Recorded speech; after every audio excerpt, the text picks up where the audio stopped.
Одавањето службена тајна ќе седне на обвинителна клупа првата антикорупционерка Татјана Димитровска.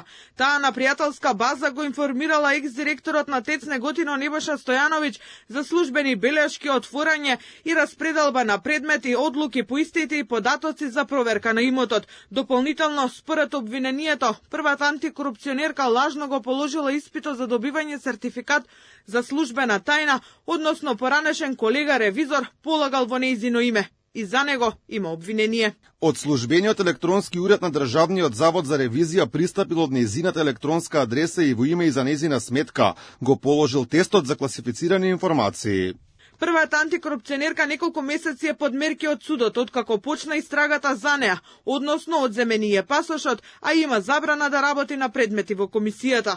Ова следува откако во истражната постапка за адитив и вештачењето на електронски уреди беа пронајдени нивните имиња и комуникациите. Заедно со Димитровска дополнително е обвинета и поранешната финансиска директорка во ТЕЦ Неготино, а проширување на обвинението има и за поранешен вработен во една од семејните фирми на екс-директорот на ТЕЦ Неготино.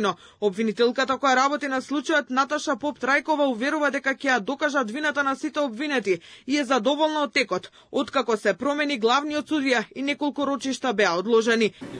Како обвинителство не сметаме дека пролонгирањето или одлагањето на предметот може да наштети на докажување на вина на обвинетите. Впрочем, имаше присутни новинари таму.